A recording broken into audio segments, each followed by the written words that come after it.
Olá, eu sou o professor Márcio Miguel e hoje vamos corrigir algumas questões que falam de história de Alagoas da fase de Império, que vai de 1822 até 1889. Pessoal, eu peço que vocês pausem um vídeo, tente corrigir e depois escute a correção, beleza? Então, a nossa primeira questão tem dizendo o seguinte: no que se refere à história de Alagoas, no contexto do processo de independência do Brasil, julgue os itens a seguir. O primeiro tem dizendo assim: Alagoas aderiu ao movimento constitucionalista português em 1821, quando o então governador Sebastião Francisco de Melo e Póvoas, com amplo apoio das elites de Maceió e Alagoas, proclamou fidelidade ao rei, às cortes e à Constituição. Ora, pause o vídeo, tente responder e a resposta correta é que é verdadeira toda essa afirmação.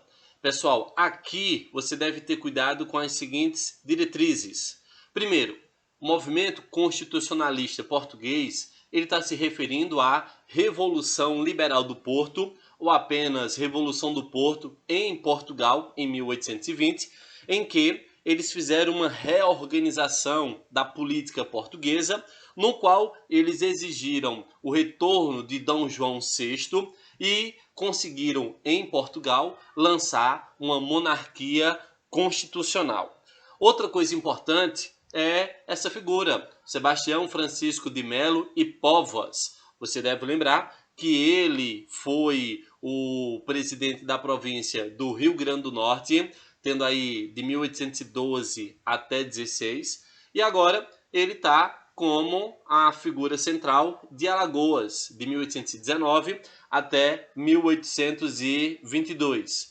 Pessoal, a característica desse cara é que ele era um bom administrador e militar para enfrentar a oposição das elites locais e reprimir as manifestações políticas. Durante a instalação de Dom João em Portugal, após essa revolução, esse governador ele enviou uma junta de governo com recomendações aos deputados sobre a prosperidade de Alagoas e sua fidelidade ao rei. Então, nesse caso, você pode perceber que essa afirmação ela é correta, beleza? Vamos então aí para a nossa próxima questão. Essa segunda tem dizendo assim: as eleições para as juntas provisórias e para as cadeiras alagoanas na Assembleia Constituinte do Brasil em 1822 se deram sem contestações. Essa alternativa ela está errada. E aqui o ponto principal vai ser a data. Pessoal, 1822, você pode perceber que nós temos a Assembleia Nacional Constituinte, que é de 1823. Essa Assembleia Nacional Constituinte ela é conhecida também como Constituição da Mandioca. É um projeto frustrado pelo fato de que ela queria limitar o poder de Dom Pedro. Nesse caso, ela ganha esse nome também porque ela queria o critério de voto através da mandioca, seria um voto censitário. E nesse caso, o Dom Pedro vai mandar prender todo mundo, vai dissolver essa Constituição e vai prender quem reagir a esse movimento. Esse movimento é chamado de Noite da Agonia. Então perceba claramente que essa alternativa está errada. Vamos então aí para a nossa próxima. A nossa próxima questão tem dizendo assim: no processo de independência do Brasil, violentos conflitos ocorreram nas regiões norte e sul do país, inclusive em Alagoas, que, ainda em 1822, foi palco de guerra de independência quando as tropas de Labute, com destino a Salvador, desembarcaram em Maceió e estacionaram em Penedo. Ora, essa alternativa ela está correta. Aqui, pessoal, você deve dar destaque a essa temática, ó, guerra de independência, sobretudo destina a Salvador, em que algumas províncias dominadas por comerciantes e militares portugueses contrariaram a independência. Ó, aqui você tem um mapa mostrando algumas regiões, Bahia, Pará, Piauí, Maranhão, Cisplatina, que acabaram reconhecendo a independência do Brasil via força. Basicamente, as brigas são portugueses versus brasileiros. E aí, claro, um nome importante apareceu ali, que foi o de Pierre Labotte. Ele era um francês, antigo oficial do exército napoleônico. Ó, você deve lembrar que, de fato, desembarcou em Alagoas, na capital Maceió, de onde seguiram por terra para a Bahia. Durante a marcha, o continente foi reforçado por efetivos vindos de Pernambuco, Rio de Janeiro e do amplo voluntariado que se abrira no Recôncavo. Portanto, essa alternativa está correta. Vamos então aí para a nossa próxima questão. Tem dizendo assim: a sedição ocorrida em Porto Calvo contra a junta de governo eleita em 1822 foi rapidamente derrotada e seus líderes alijados das disputas políticas locais. Ora, essa questão ela é verdadeira. Aqui nós temos um ponto muito importante, que é você perceber o nome de sedição de Porto Calvo, que basicamente é uma disputa política entre os grupos oligárquicos. Iniciou em 31 de janeiro de 1822, de fato, quando Sebastião Francisco de Melo e Povas retorna para Portugal. Quando esse fato acontece, vai aparecer ali brigas políticas e o motivo de toda essa confusão vai ser eleições fraudulentas.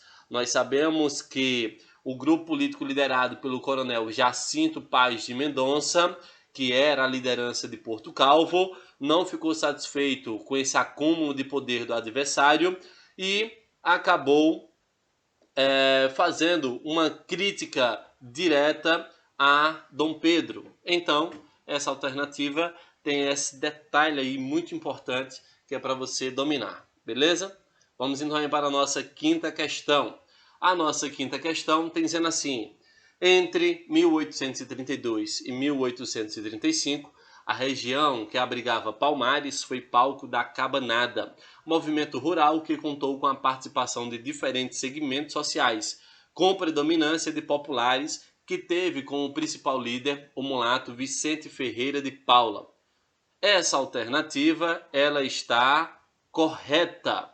Pessoal, aqui você deve dar destaque ao estudar o nome Cabanada, que foi um conflito na região setentrional de Alagoas e meridional de Pernambuco, entre o litoral e o sertão.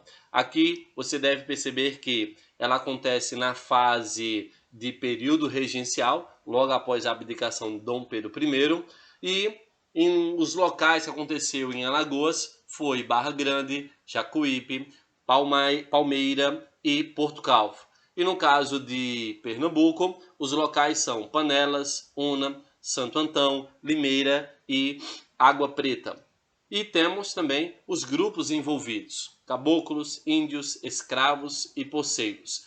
Observe que você tem um movimento popular acontecendo nesse caso. E o principal líder, que você também deve dar destaque, seria a figura de Vicente Ferreira de Paula. Beleza? Vamos aí para a nossa próxima questão. Tem dizendo assim, ó, a sexta. A partir de 1850, a exportação de escravos de Alagoas para outras províncias se tornou importante atividade comercial e propiciou a presença significativa de mão de obra livre nos engenhos e nas fazendas alagoanas já na década de 1860.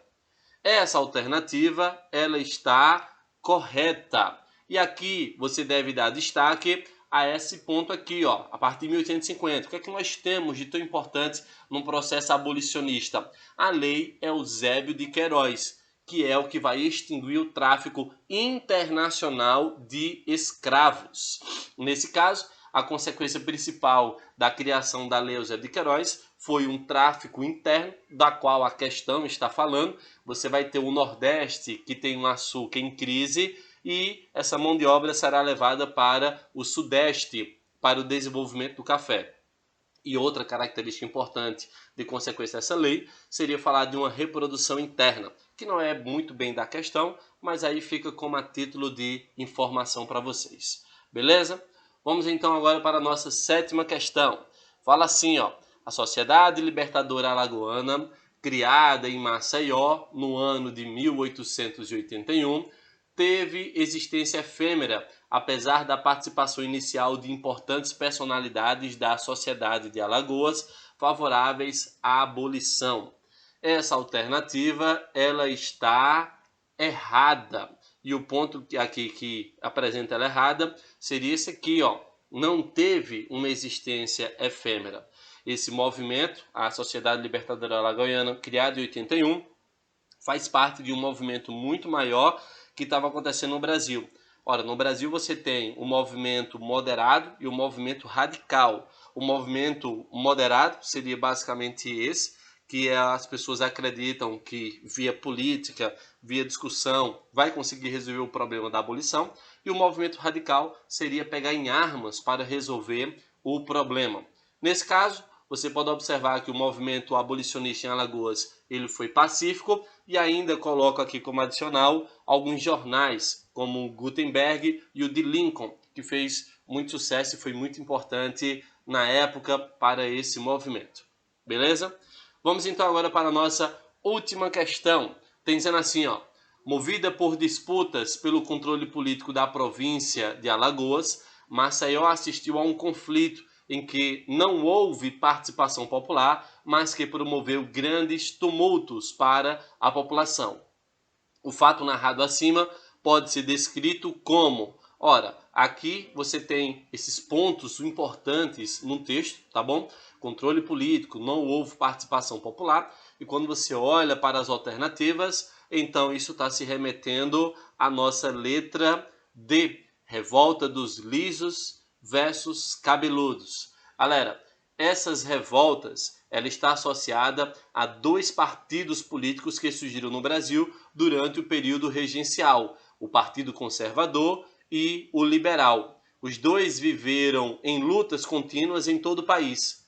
No contexto de Alagoas, nós teremos a seguinte situação: o presidente da província, que era o Bernardo de Souza Franco, chamou esses grupos dos seguintes nomes, tá? Os lisos seriam para designar os conservadores e os cabeludos para designar os liberais.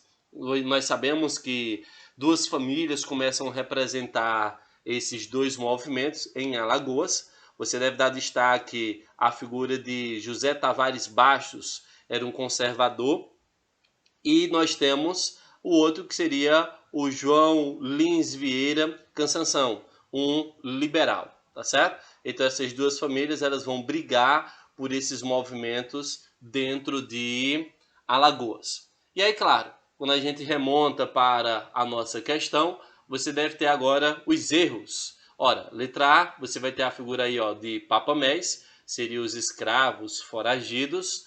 Você tem a Guerra dos Cabanos, que envolve caboclos, índios, escravos e poceiros, e você percebe que a alternativa fala que não houve participação popular, e os cabanos teve. A cabanagem é um movimento que ocorre no Grão-Pará, então também está fora. E você tem aí a revolta do Quebra-Quilo, que é um movimento popular iniciado na Paraíba. Então acaba não compactuando ao que o texto da questão aborda.